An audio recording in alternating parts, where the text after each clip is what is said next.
Welcome, everyone. Good evening. Welcome, ACM members, guests, and our esteemed speaker.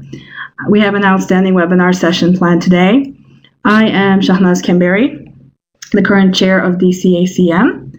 Before we begin, I want to take a few minutes, to share the ACM goal and introduce our leadership team. So our current vice chair is Catherine McClintock. Our treasurer is Anthony Clark.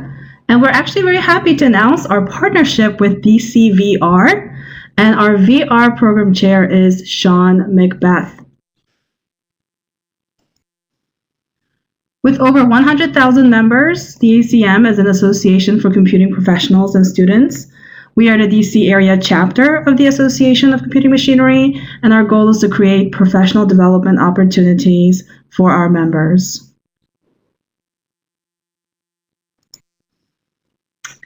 I want to take a second to announce and congratulate the new board of the National ACM, President Vicky Hansen, Vice President Cherry Pancake, and Secretary-Treasurer Elizabeth Churchill.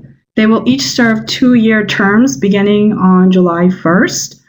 I'd like to add that our Washington, D.C. chapter will be holding elections as well for the 2016-17 cycle. So look out for our nominees' bio information on our website at dcacm.org.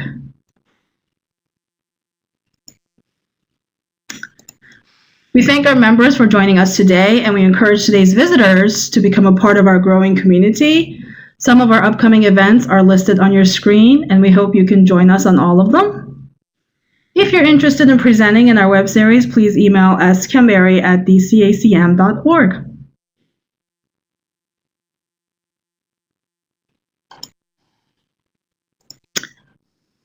We would like to thank our distinguished speaker tonight, and also DeVry University for providing this Adobe Connect environment.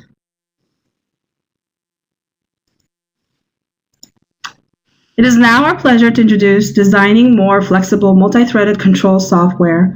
Our speaker tonight is Dr. Bo Sanden. Dr. Bo Sanden received a Master of Science in Engineering Physics from London Institute of Technology in 1970, and a PhD in Computer Science from the Royal Institute of Technology in Stockholm in 1978. From 1971 until 1986, he held positions as a software developer with Univac and Philips Electronics in Sweden, maintaining and designing multi-threaded software. From 1986 to 87, he was a visiting associate professor in the pioneering software engineering program at the Wang Institute. As an associate professor at George Mason University, he helped create a master's program in software systems engineering. Since 1996, he's a professor of computer science at Colorado Technical University in Colorado Springs, where he has taught at all levels and now teaches a doctoral course on concurrent and distributed systems based on his book, Design of Multi-Threaded Software, the Entity Life Modeling Approach. He also directs student research in the Doctor of Computer Science program. Dr. Sanden is the inventor of Entity Life Modeling. He's a senior member of ACM and a member of the IEEE Computer Society. During the presentation, please feel free to ask questions. To ask a question of the speaker, simply type your question in the provided chat area in the lower right of your screen. If you are on Twitter, we hope you will join the conversation at #DCACMwebinar at DCACM. Stay in touch with the DCACM using social media and our website. Our contact information is located on the screen. We look forward to hearing from you. Dr. Sanden, you may now begin your presentation. Much, Dr. Kamberi. Let me see, I have to do it. Technicalities here.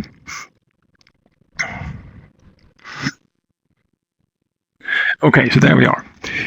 Yes, we already know the title of this, and as we said, I speak to you from Colorado Springs, where I'm still working at Colorado Tech. I'm actually an emeritus now, even though I keep teaching this particular course in related very much to what I'm talking about tonight, and also to distributed systems. See here. So tonight's topic then, fairly narrow topic, certainly I must confess, not for absolutely everybody necessarily, but hopefully of interest to those present. We talk about control software, also called real-time, also called reactive software, lots of names there. And that, by that I mean software that runs things in terms of an elevator system. It could be maybe even an autonomous car or something. In this particular case, we have a nice, very small, small but very clear and certainly not trivial little pick and place system with a couple of robot arms to look at as the kind of the example of what I'm going to be talking about. And the point here is that still today, much control software, of course, still uses a single processor for purely historic reasons. I mean, it's been running for a couple of years, or a couple of decades maybe, or whatever. And it used to be, or it is, of course, in that environment, often very crucial to keep track of processor access, to give all the different threads, if you use threads, access to the processor sufficiently so they can meet their deadlines and do what they're supposed to do. I have detected a certain what should we say, inflexibility in seeing that this state of affairs will not necessarily, or probably not, last very much longer, because obviously multiprocessor, multi-core hardware is fast becoming the norm. We all have multiprocessor, multi-core in our laptops or whatever we use. And one can easily predict that in many cases, at least, I don't want to speak for every autonomous vehicle here, but in many cases, hardware will no longer be the bottleneck. And we can then design, or rather focus the design on other things. So that's where the topic is. So I'm going to talk a little bit about an existing system, a multi-threaded system, running actually not on a single processor, but on two cores. And then compare that, and I have a good reference for that, and then compare that with how it could be done more flexibly in a multi-processor, multi-core environment where the business of getting to the processor is not the only issue, maybe not even an issue at all. So traditionally, threads are scheduled to periodic deadlines and typically limited to run in certain modes. At least the system I have here for my example is a multi-moded system. Also that for every mode there will be a schedule where they have figured out exactly when each thread is allowed to run, pretty much. I mean, I'll schedule it out over time at a certain periodicity. And of course, this is precisely in order to make the most of the limited processor time available. But there are negatives of this, which is what, of course, the impetus for moving on to something more flexible when the hardware allows. For one thing, as we see in this example, maybe different in other cases, but the machinery has to run at a certain number of fixed speeds because it has to kind of be synchronized with those deadlines that the threads are scheduled to. Unplanned stopping and starting difficult for the same reason, really. Graceful degradation. This example I have has two robot arms, but perhaps you would want to be able to run it with one robot arm, but slow down the conveyor or something. Well, that needs a whole different set of deadlines and modes and so forth. And the changing of mode is also quite a complicated little issue, which I'll get back to also. And of course, that goes away if you have a more flexible design. So with more processors, processor time probably no longer the major limitation. I don't want to overstate that, of course, because we have always had an ability to fill up any amount of processing power that we have at hand with more or less necessary code. But anyway, assuming that, well, deadline scheduling is no longer needed then, and you can think of the threads as scheduling themselves around problem constraints. By that I mean that they can schedule themselves around any shared resources, for example, availability of inputs. They can block until there's input there, that sort of thing. And we'll obviously have that in the example. So the dynamically scheduled threads which I'll actually later call event-driven threads. And I realize I've been a little bit inconsistent there, but I'm only talking about two different setups, one being the deadline-driven processing, sort of traditional, and then the event-driven and or dynamically scheduled approach. There we can then vary speeds, continuously, can recover from planned or unplanned stops, degrade gracefully, exactly the things I listed before. And obviously there are not these hard mode changes that kind of demanding to get right. So here is the example, and it has two robot arms, and they sort work pieces coming on an input conveyor, which I call, or it's called certainly in the slides, C0, maybe kind of a silly name. And I want to kind of say something about the problem, because it really grabbed me when I heard this presented. It was actually at an ADA conference in 2012. And don't think now that we are ADA specific here, because these issues are certainly true for any multi-threaded language system you have. It's a very nicely written paper and a very visual problem. And they also, of course, describe a deadline-driven solution to it in the paper, including this mode change logic I mentioned. Here, technology unfortunately fails me, and I have to go to a backup slide. It's not, I mean, I can get it into a PowerPoint slide, but I cannot make it show up like this. It's not even showing up, well, decently enough, maybe.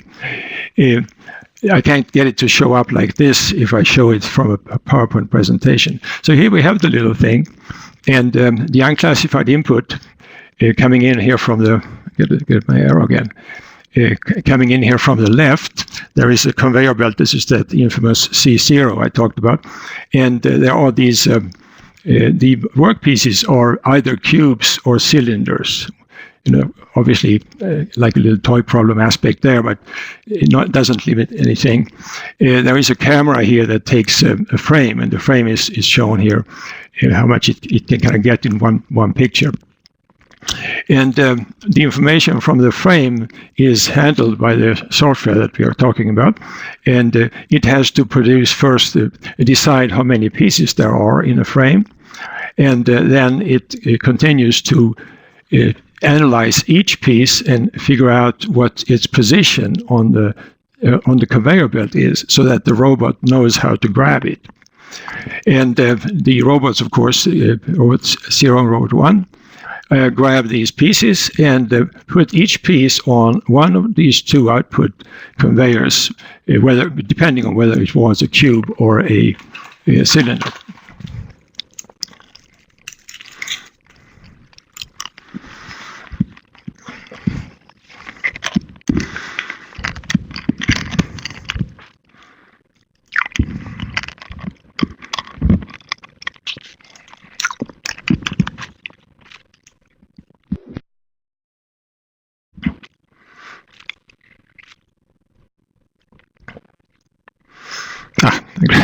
I grabbed the wrong one.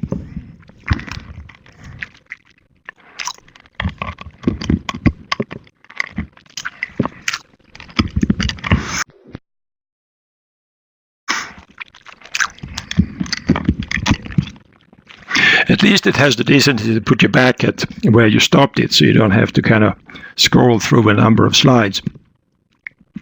So maybe just to go over this again, since because of the awkwardness there.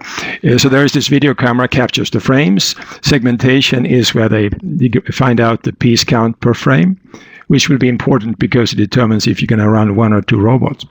Recognition then is the more heavy-duty computation that figures out the piece's position on the conveyor and its orientation, and type, by the way, also, whether it's a cube or a cylinder.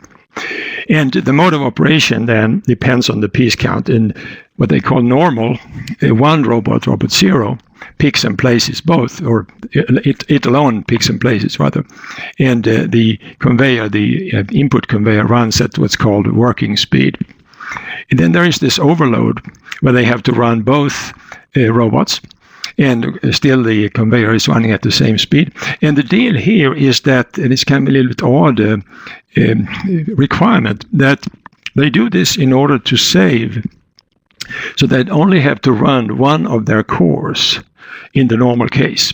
So only in the overload do they have to enlist the other core.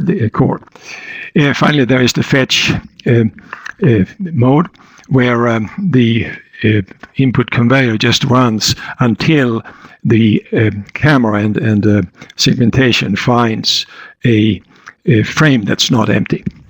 And that's, I call that speed later, fetching speed, I think. I just called it greater speed here.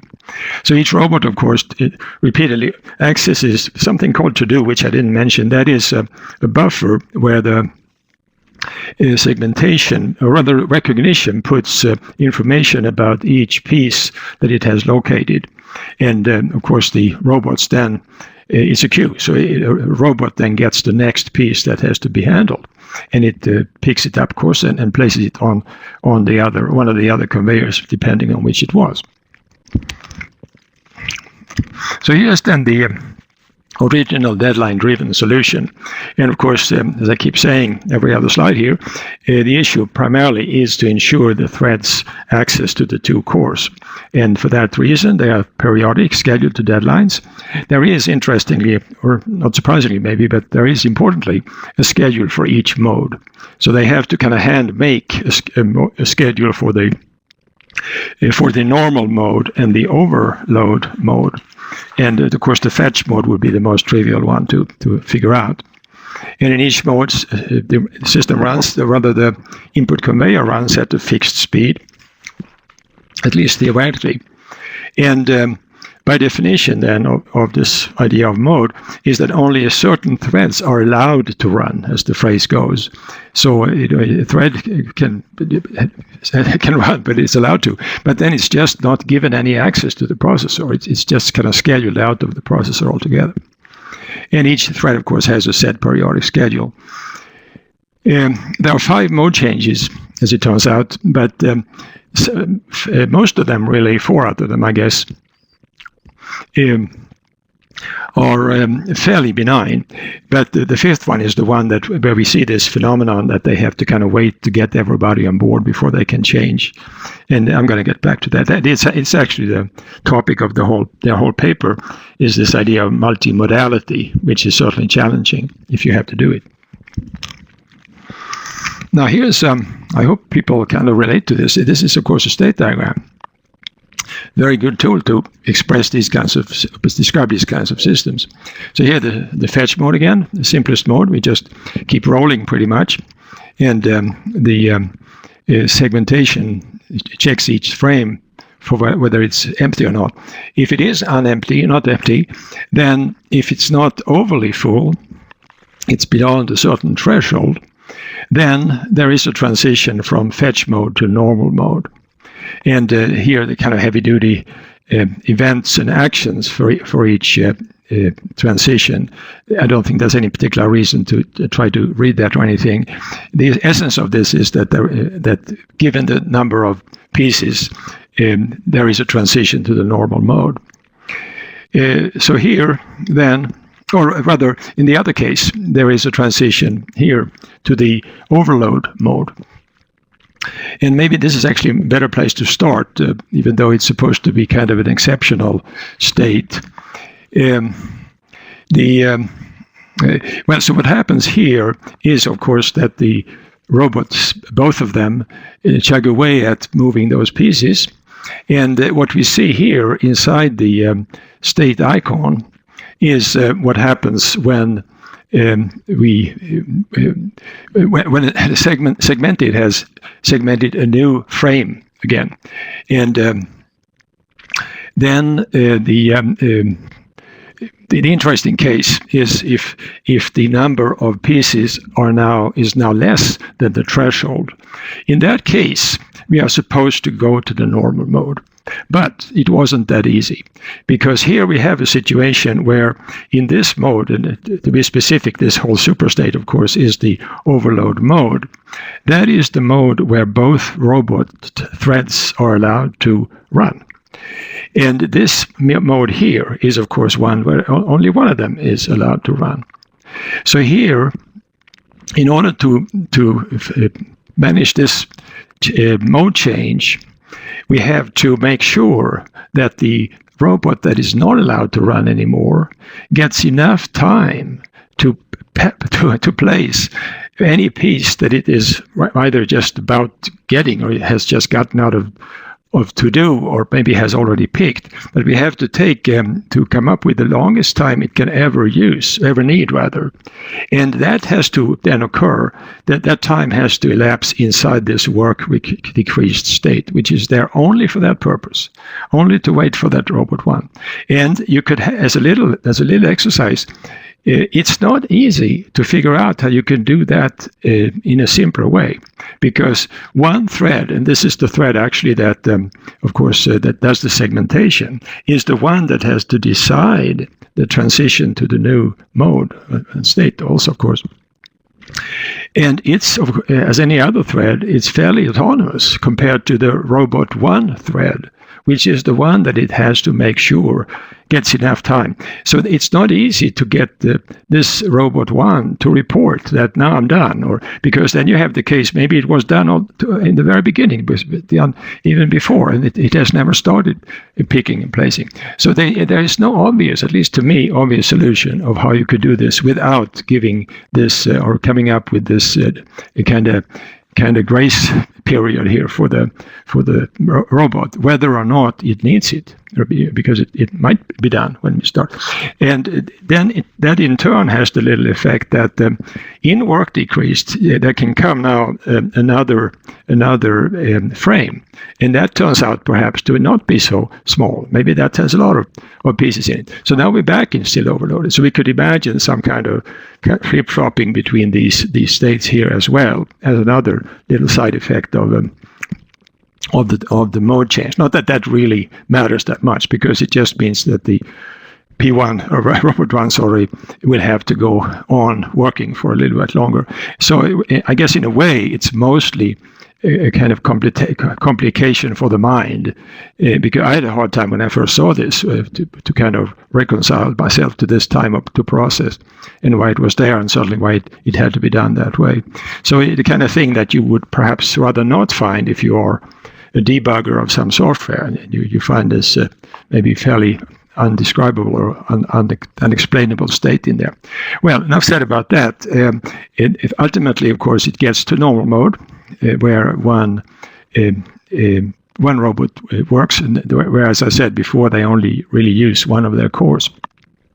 And we can go back to still overloaded and get the other robot working, which of course again isn't hard, because we're just adding really threads to run. Nothing is really stopped or anything, so we don't have to have that grace period business going. And then finally, or likely at least in most cases, ultimately it will have picked all the pieces, and that will happen in normal mode. And then it goes back to fetch mode and starts up a little bit, or resumes its fetching speed. So that is the way it works. And I don't think I have to say much about these. I kind of provide these slides for anyone who maybe does not have someone talking to the PowerPoints, but has to kind of understand what's going on. I think I went through all that stuff, talking about the state diagram. Okay, so here are then the notes, and I may even have mentioned some of these already. So the solution allows only 2 fixed speeds. Of course, there could be 3 or 4 or 5, but then you have also more modes. And there isn't really much it can do if pieces start being lost, over that little abyss that ended the first conveyor. So there's no way it can kind of see that coming and then turn down the speed or something. There are actually also, an oddity, I don't think it's necessarily a big problem, but it seems a little awkward, that in the modes, there are actually states where the speed is changing. When it transitions from fetch mode to working, let's see,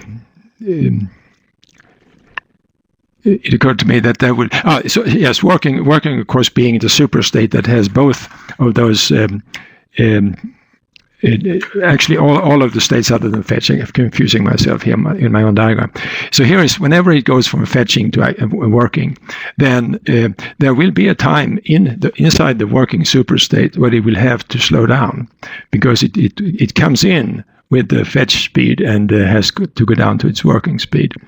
And I'm not enough expert in mode changing to know exactly how you do that, but that must be something that the mode change logic will have to work out and allow for in the way they phase in the threads that are going to run in the new state, or new mode rather. Similarly, going from the normal mode to fetch mode, there will be the same phenomenon or the opposite phenomenon where the conveyor will be accelerating first thing in fetch mode before it finds its rhythm, so to speak, there. Of course, these things have to be kept track of because things will happen. The next frame will show up faster than the regular loaded frames and non-empty frames do. And then again, the hard mode change that we talked about, which of course I did explain there. The work decreased state. If you look at how you set these parameters, like the speeds and the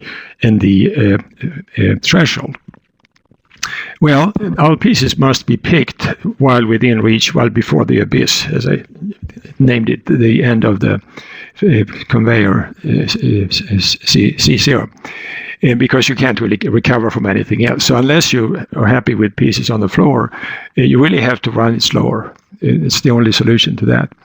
So what is the greatest fetching and working speeds that allow robots to pick all the pieces? That's really one of the basic questions, which doesn't necessarily translate into deadlines, if you think about it, and so forth. And which threshold allows a single robot to pick all? And it came down to those two, at least as I figured it. And of course, the parameters will depend on the time for segmentation to work, the time to recognize each piece, the time to pick and place each piece, although of course not after one another, because the picking and placing can happen in parallel with the recognition, certainly. The recognition was where they figured out the position and type of each piece. There.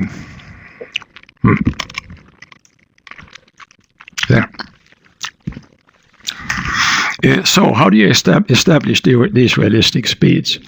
The attitude that the people who presented this paper back in 2012 was always to go for the worst case, which sounds conservative and good and everything. One worst case, maybe not the worst case, would be a full frame that shows up right after an empty frame. Now, this doesn't sound like a very likely scenario, because it would seem like the frames would be loaded so that kind of a normal distribution or something, where you would start off with maybe a few pieces ended up in one frame, and then the next frame would be a little fuller, and then the next frame even fuller, and so forth. But I don't think, we can't just offhand disregard this case. Or at least, even if we say that we can't have, we don't expect a frame to be completely full, it's very hard to come up with how full it can be, So in the conservative solution, of course, would be to just allow for this, and that would then mean that we are running the whole system at a speed that really is far too conservative for most cases, except for that odd worst case we had. Okay, so that was the treatment then of the given solution, the deadline-driven solution, and now we're going to look instead for what we can do, with an event-driven or dynamic thread solution, if you will. I've used those terms synonymously. So what if there is a processor for each thread? Well, in some systems, that would be kind of a laughable statement because they have 1,000 threads or something. And then, of course, you're a little bit in trouble. I mean, you would have to maybe redesign the system or something. But in this system, we have a very small number of threads. It's really only the robots and the thread that does the segmentation and recognition. And then maybe one more or something that I haven't talked about that can run the conveyors. So the changes are not that huge. We take away the periodic requirement, and we don't schedule deadlines anymore. We don't really schedule to anything that has to do with the processors. I mean, I'm not saying here we could, of course, do this. We could schedule or put a schedule in place for each processor, but that wouldn't help much. So instead, we take advantage of the abundance, really, of processors here and assume that there is one for each thread. By the way, even if you start with that assumption, you soon realize that probably each robot probably does not need a thread because they really only need rather small processing to keep the physical robot going.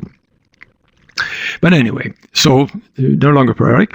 And, well, we could have a more generic solution, which would be nice, like a little product line, as they like to call it, where you could have, it could come with some set speeds, but you could also then let people determine their own speed for their own installation just by running practical trials and see how fast they can run things. Because changing or defining new speeds is not that kind of fateful an event anymore. It's not like we have to come up with the deadlines now to match all these speeds. We can just kind of dial things up, and now it runs faster. Until it doesn't, of course, and that is what the trials would have to determine. So no need to translate the constraints into deadlines, as I already just said. The time between frames, of course, must allow for the segmentation of a frame, the recognition and movement. And really the main dynamic of it, or just one kind of interesting dynamic of it, is the interplay between recognition and the robot threads, where we are assuming that recognition is a non-trivial computation effort. So it's not like it will be done, within a fraction of a second, and then the robot threads can do the thing. But rather, it kind of goes on at least for a while the robot threads also the robots also do their picking and placing. My assumption here is that the robots are the critical path. It seems odd that recognition would be so heavy duty that it would take longer. The total recognition of all the pieces would take longer than moving all those pieces, even with two robots. But if that should be the case, and I just don't know in all honesty how heavy duty it is, then of course the solution would be to parallelize recognition, which of course would add a couple of threads there, but still be entirely manageable. Anyway, so assuming that the robots are on the critical path, they must be allowed to preempt recognition, of course, in order to keep moving, so that they don't sit there and wait for the whole recognition to be completed.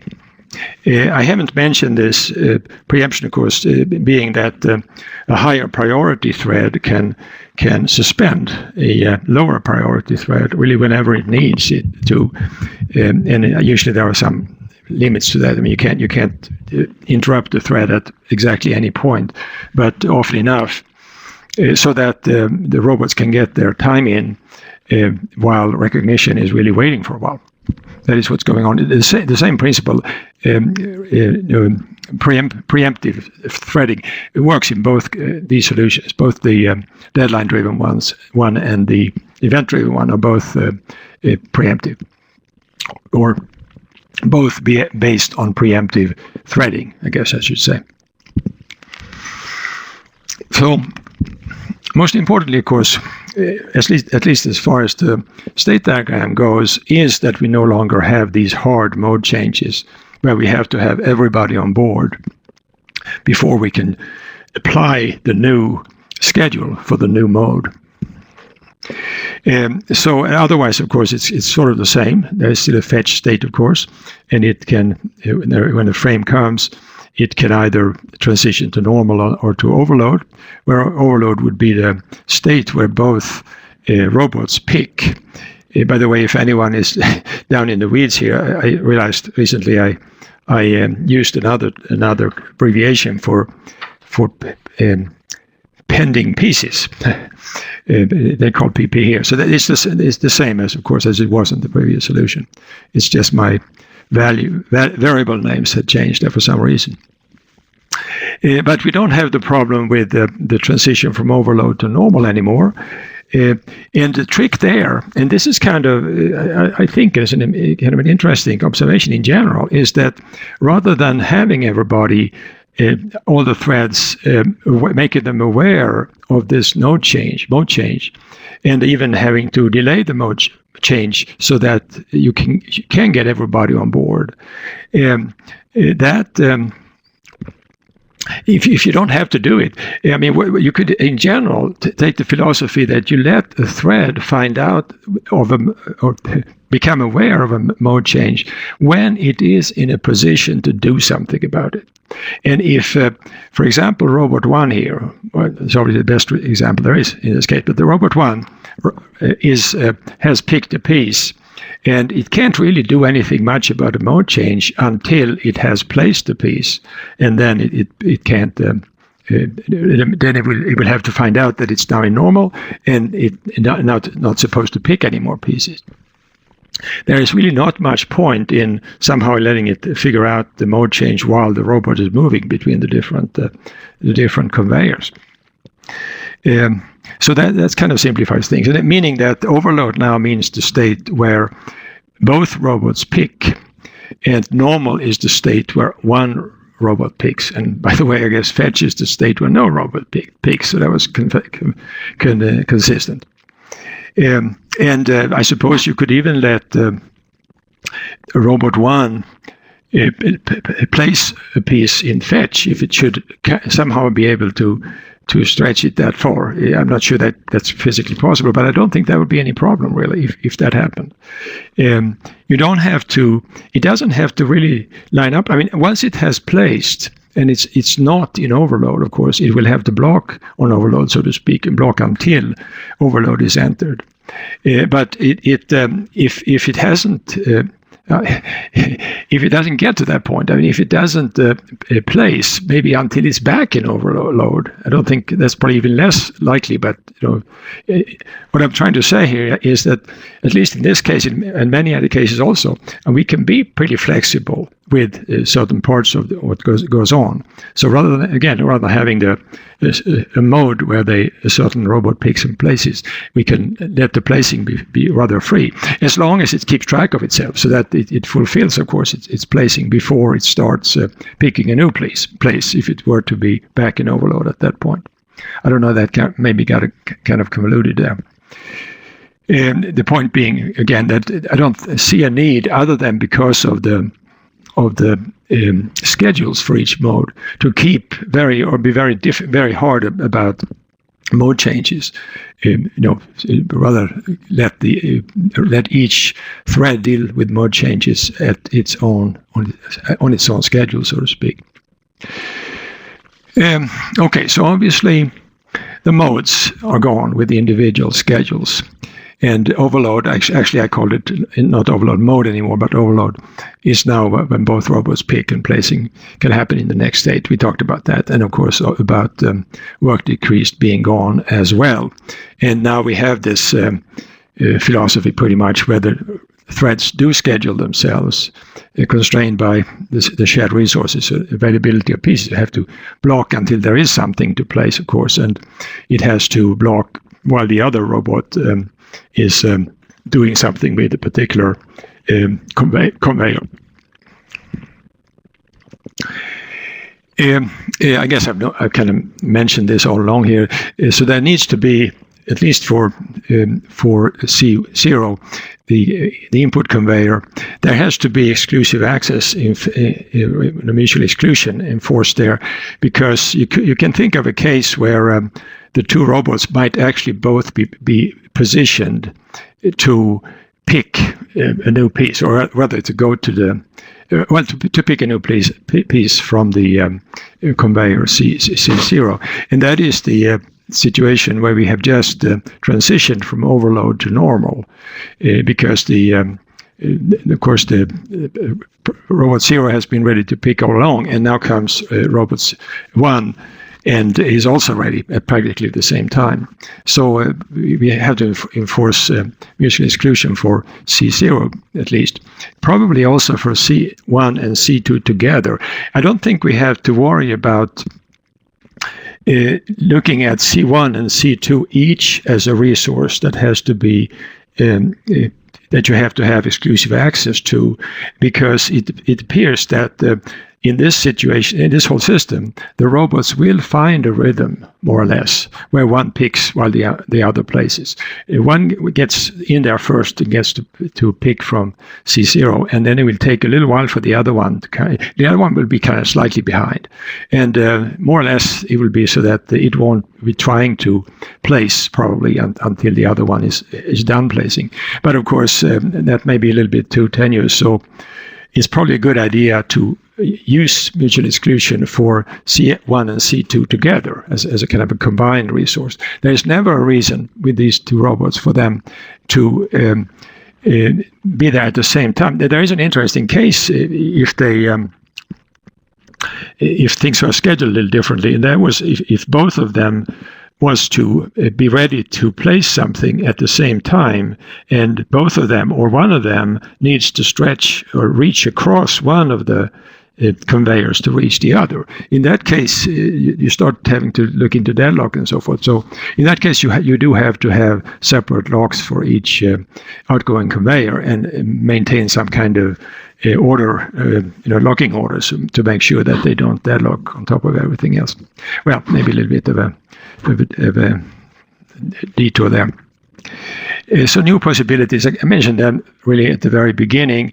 The graceful degradation to a single robot, for example, planned and unplanned stops, varying the load, maybe the one I've talked about the least. I did mention that too, where you can stop the input conveyor if it looks like the pieces are not going to be picked in time. Okay, I think that's pretty much it. Let's see what we have here. Yes, I have a little conclusion. It's actually more of a caveat than a conclusion. And that is that, and I mentioned this too actually, that not all deadline-driven solutions may morph this smoothly into an event-driven one. In this case, what we had was a solution that already based the threads on concurrency in the problem. And the robot threads, for example, are already there. Some kind of variation of the segmentation and recognition threads were there also, although slightly different. But it appears that it's a very intuitive approach to give a robot the thread. It does do one thing at a time and so forth, and can need resources, like in this case the conveyors and so forth. So it so happened that this particular, and that may have to do also with the whole issue of multimodal systems, that you probably don't want just a huge number of different threads like you sometimes see in these deadline-based systems, where sometimes you have an input that kind of gets to visit one periodic thread after the other to do stuff. I mean, that would be kind of hard, or not. I mean kind of hard in kind of a meaning that it can't be done, but it would cost a lot of work probably to translate that into an event-driven solution that makes any sense, because it's kind of silly to have all those periodic threads there when you don't have deadlines for them to observe.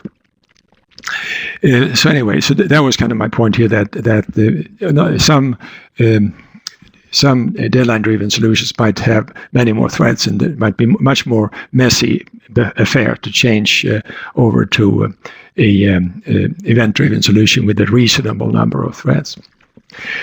And that did get me to the end. I'm pretty sure now. I think the references are on the flyer as well. And it looks like we have a little time for questions, if there should be any. Maybe I just stunned everybody.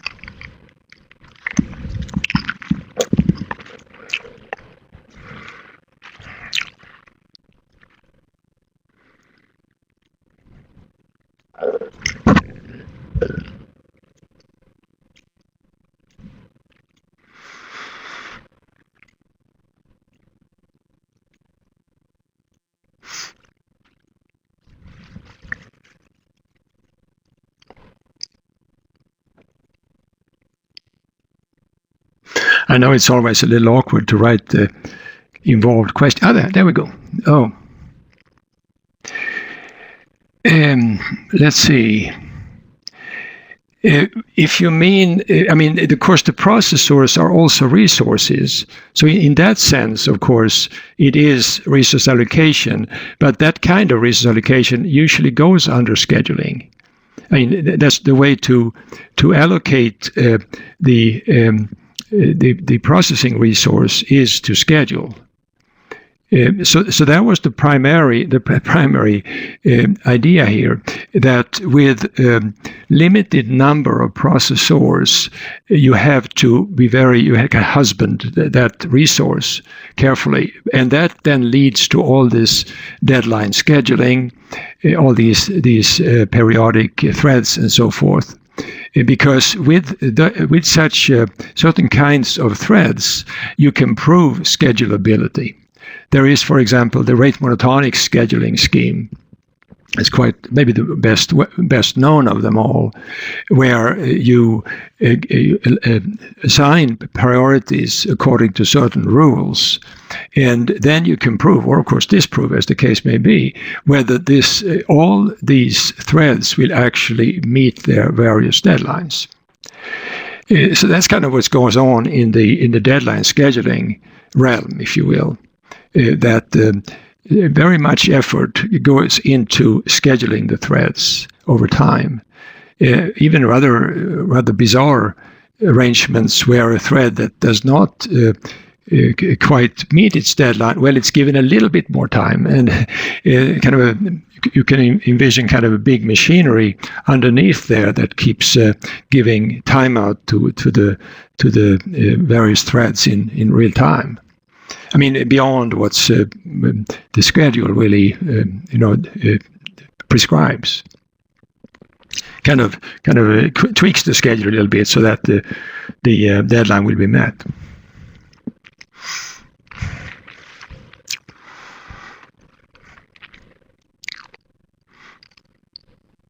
Maybe we should. Maybe you should be promoted to presenter.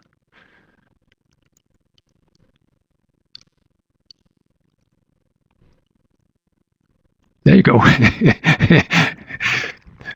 Fast promotion there. If you want to speak, you can. If you have a mic, I don't know.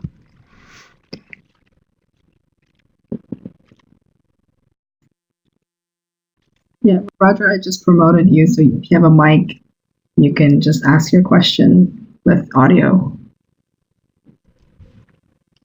Yeah.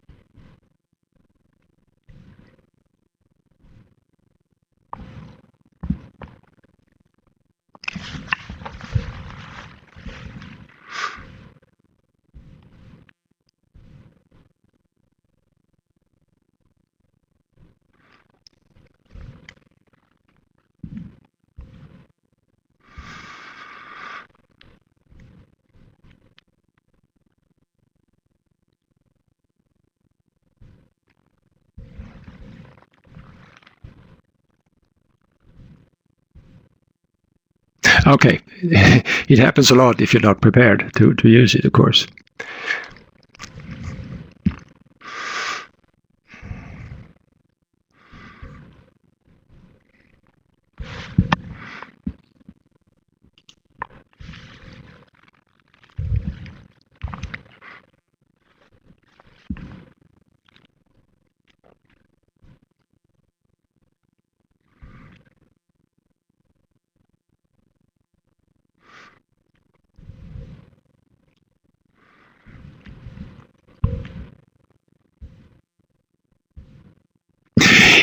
Yeah, well, in a way, at least that was certainly the goal for the first solution, the deadline solution, that they were very eager to minimize their certainly the number of processors or cores, and even to the extreme where they went to where they wanted to turn one of the cores off to kind of save energy or something.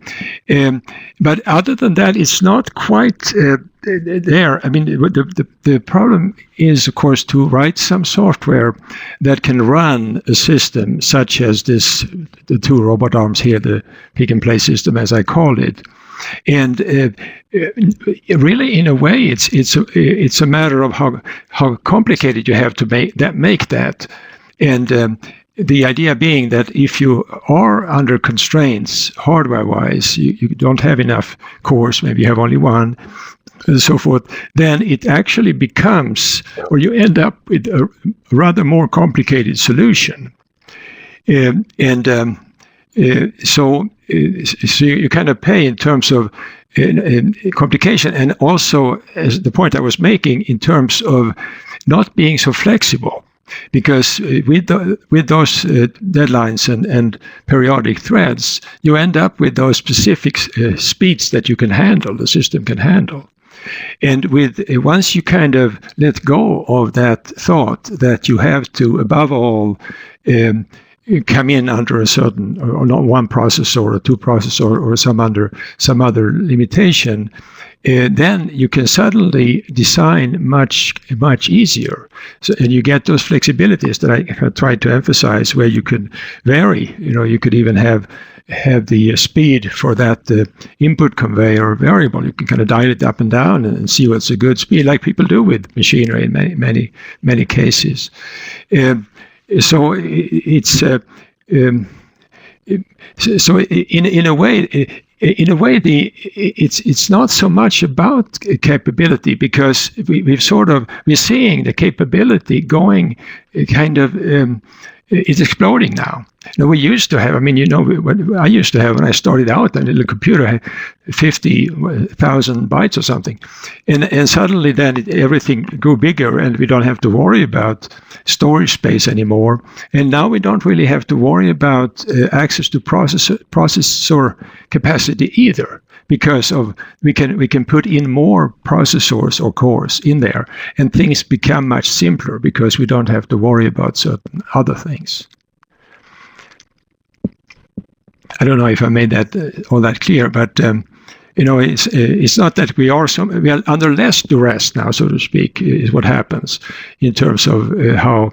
It used to be they called real-time programming pedal to the metal programming. I'm sure you heard the phrase, which was you have to kind of, in my day we did this. You had to save the number of assembler instructions you put in. You could kind of make the program a little bit more confusing, but you saved one instruction and so forth. And the more stuff we have to play with, the less we have to do those things, and the cleaner designs, and hopefully the more changeable designs we can come up with also, instead of having to kind of war or fight against all kinds of limitations in terms of capacity, time, and so forth.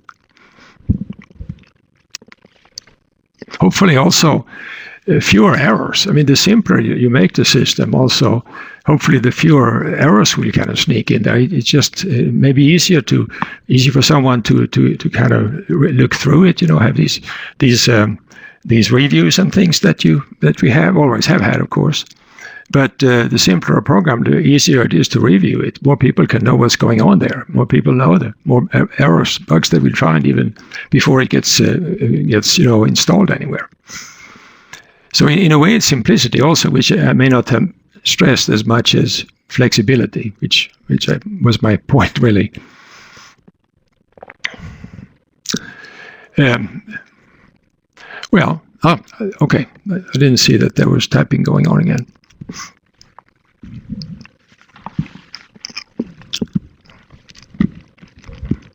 Okay.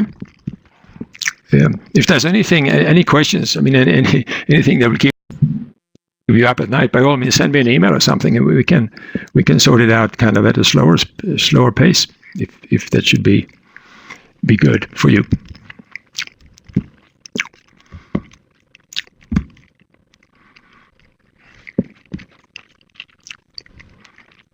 Any other questions?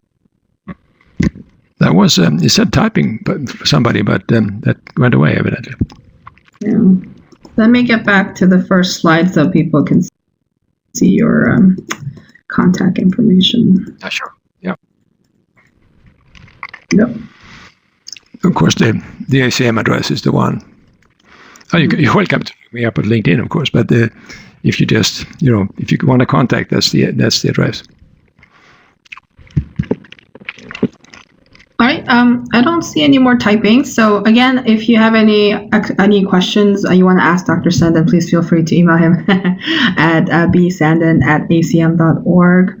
Thank you so much, Dr. Sanden, for your presentation, and thank you all for coming and participating, logging in, I should say.